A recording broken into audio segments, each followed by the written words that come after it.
Dear Diary. That's what I always want to say when I log onto these. I might actually make it a thing to say Dear Diary. So hi, it is, what day is it? It is Tuesday. Oh, I have a calendar right in front of me. Tuesday, February 16th, 2021. And legitimately, I try to tell myself in the morning what day of the week it is. I don't know about you guys, but I often feel like I am in a hamster wheel every single day. It's just like, okay, what day is it? What are we doing? And yeah, so I'm excited for maybe when that changes one day. My son starts school back up again tomorrow. And I'm really, really excited for that. For him, especially, to just be around people and be able to express himself like at school and with his friends. And then also just for me, because guys, sometimes being a mom is hard and sometimes we just need breaks. And that brings me to why I wanted to jump on today is I want to talk about being an empath. This is something that it's a word that gets thrown around a lot, and it's a word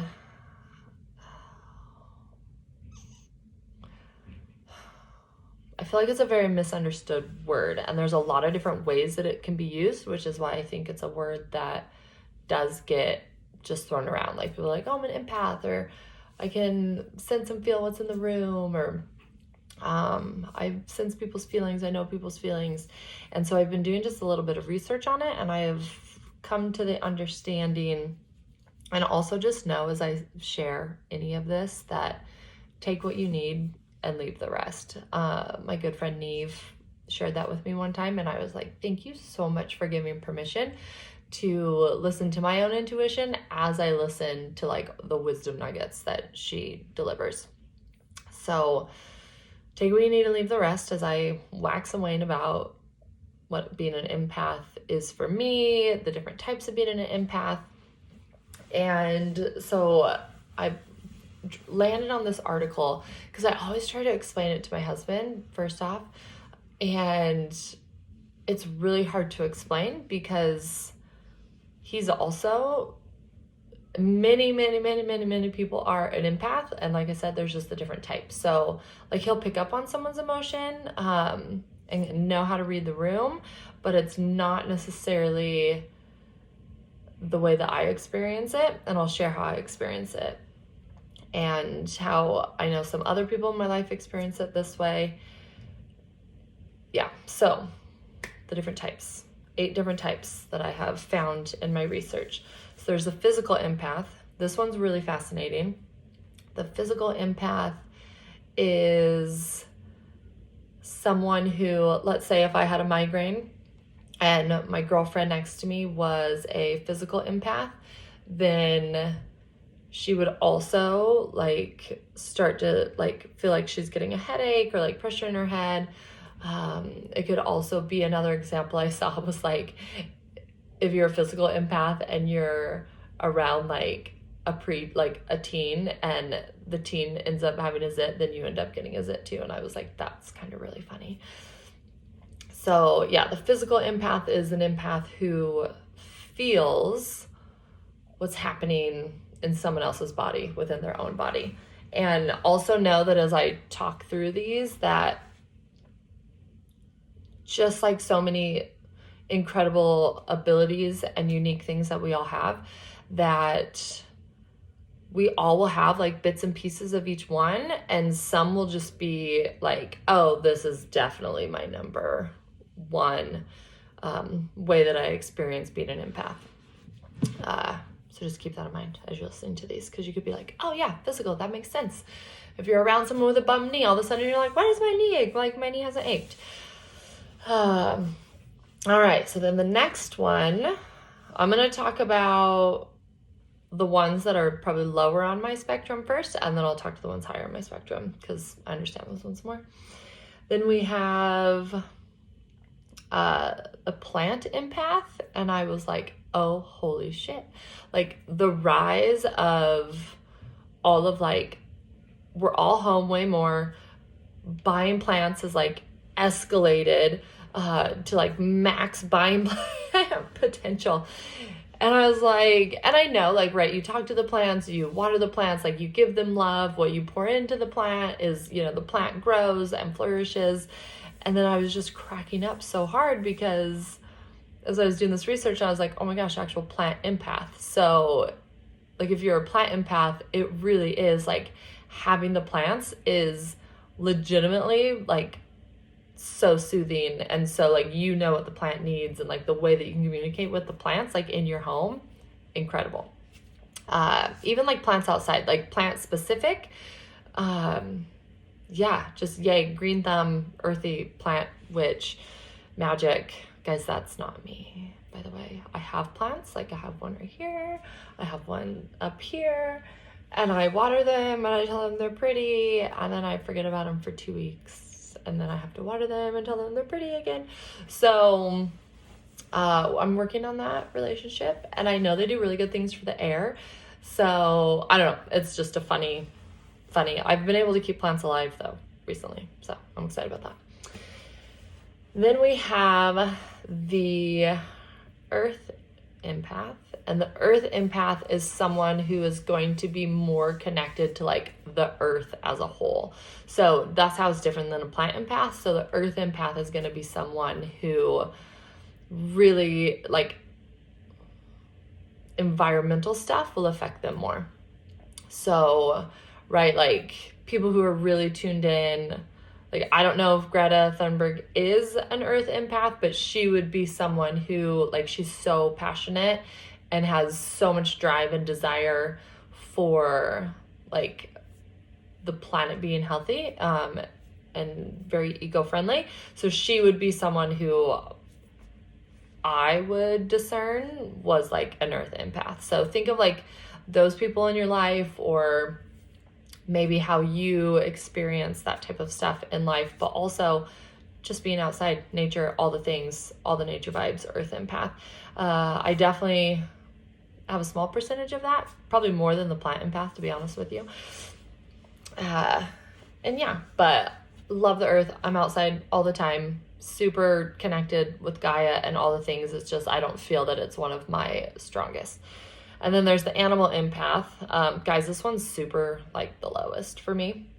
But when I was reading about like how people connect with their animals and researching that, it was really fascinating to experience it and realizing, you know, just seeing more of like that bond and looking at it from like an empath way rather than a, oh, cool, like you like your dog or you like your cat, but like really seeing it as like this like true soul to soul, like empath, emotional connection. Animals help people so much. I've heard stories of animals like being physical empaths themselves and like taking people's ailments on within themselves, and maybe having like getting a tumor and like just all kinds of really fascinating, interesting things. So the human to animal relationship and connection is a really special, like magical bond. And if you have that, awesome, like awesome. Love on it, utilize it. It's truly, it's never one that I've really have connected with. Even when I was a kid, it was not a top priority. So, and then we come to, there's 3 left here that I wrote down and want to talk about today. So there's the emotional empath, the dream empath, and the intuitive empath. And those would be the 3 that I would say I experience the most in my life and my existence. So the emotional empath is essentially a human sponge that like soaks up the other people's emotions in the room and has a hard time discerning, at least I do. It's something that I work on literally all the time, is discerning, is this mine or someone else's? And especially since last year at this time when COVID was starting to come into play,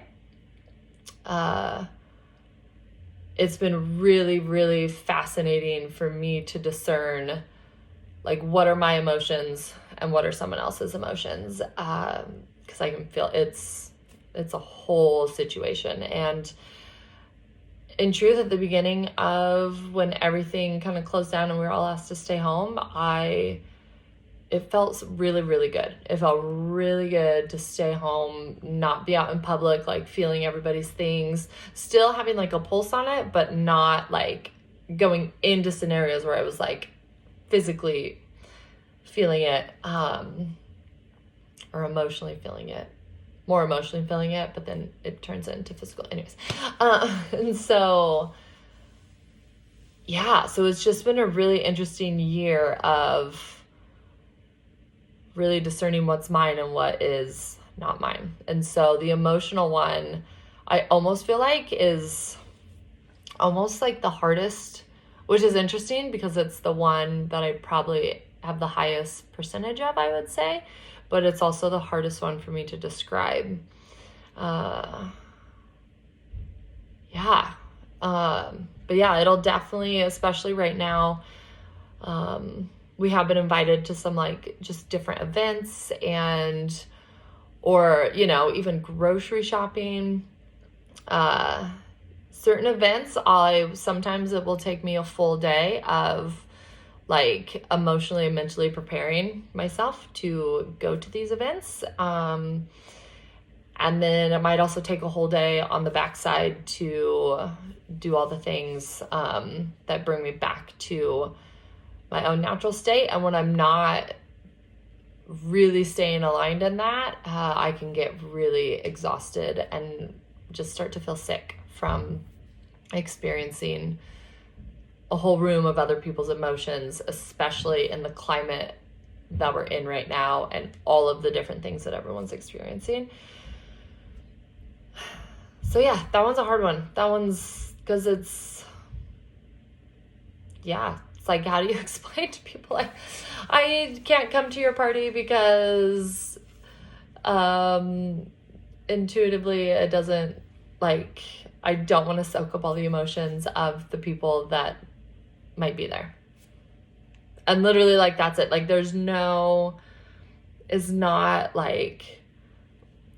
it's not even a thing where you're like being mean or not, or like talking shit or whatever.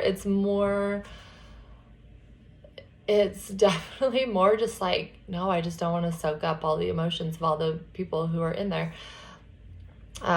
So that's really fascinating. Closed doors is harder. Like, when I'm inside, it's infinitely harder. When I'm in spaces and I'm able to be outside, infinitely easier because there's just so much more room for everyone's things to go floop. Another fun thing with the emotional empath is standing in front of people and talking. Doesn't matter what size the room is, if there's 5 people or if there's 100 people. So imagine if there's 5 people, typically 5 people is fine because it's like not as much emotion as being just like blasted at me. But when the numbers start to get higher, it is so uncomfortable, and I often just start crying because my body, there's so much emotion coming into my body that the only way to get it out in that moment is through my tears and through the release. So it's been really fascinating to experience throughout my lifetime. I mean, even standing in front of elementary kids, as their cross-country coach, standing in front of 100 kids, when you're having 100 emotions of kids being thrown at you, I just start crying. So yeah, it makes for really fascinating speaking situations. And then you have, I could honestly, you guys, I might do a whole thing on just the emotional one, a Dear Diary on just emotional, because that's going to be a big theme of many of these Dear Diaries is tuning into your emotions and existing in the world. And my son might pop in. I can hear him walking around out there. So if he pops in, he might say hi. And then you have the intuitive empath. I believe that there's many, many, many intuitive empaths out there. And the intuitives don't soak it in the same. Like they experience, like they know it's happening, but it's not entering into like their energetic field to like stay and hang out.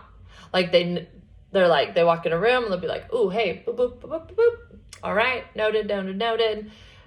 But the way they're able to process through it is infinitely different. And I actually like the intuitive one. My husband has this and my daughter has this, and it's really fascinating to watch them. And my son has this one too. But he also has the emotional one. So the emotional one of my son kind of covers over the intuitive part. But to watch my husband and daughter enter like a room or a scenario, and they just naturally pick up on things and pick up on like people they need to like sit and talk with, or just like a little smile at.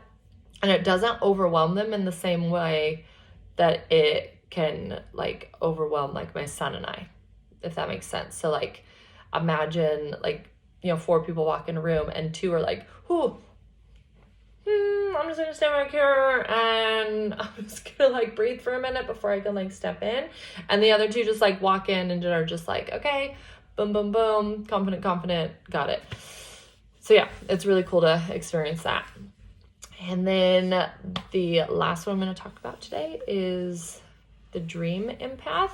So that's another one that I will probably do more Dear Diaries on, because my dreams give me so much information, and it's really, really cool and really fascinating. And it took a long time for me to understand that that's what was happening, and understanding that in dream time, what my soul was doing. And a lot of people talk about astral travel, and you might be able to throw this under the astral travel like context. That might just be the easiest way to label it if it needs a label.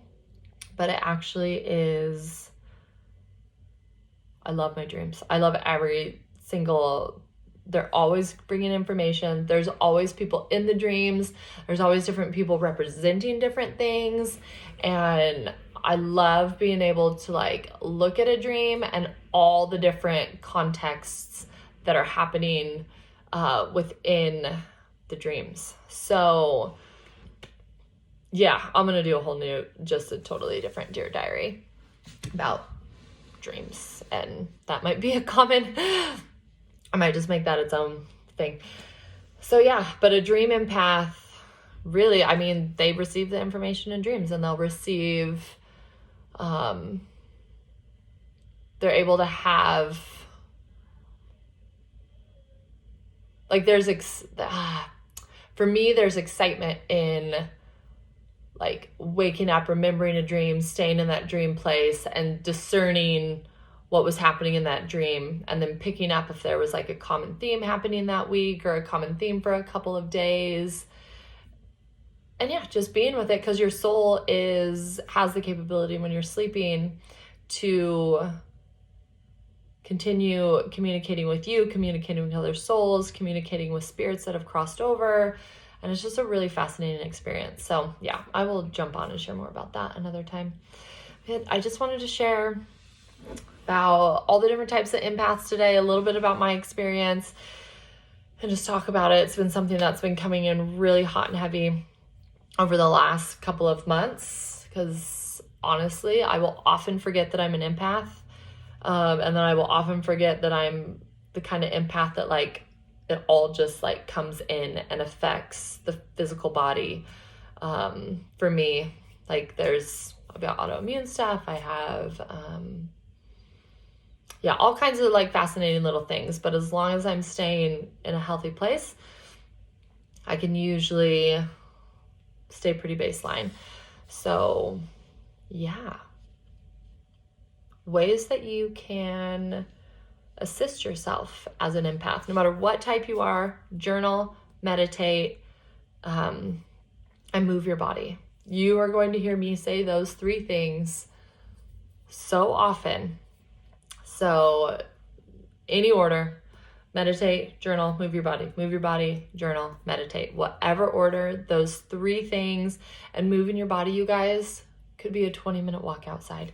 It could be gentle yoga. It could be going on a hike. It could be skiing with your family. It could be swimming. It could literally be any type of physical movement. It could be jumping on a trampoline. I really don't care what kind of movement.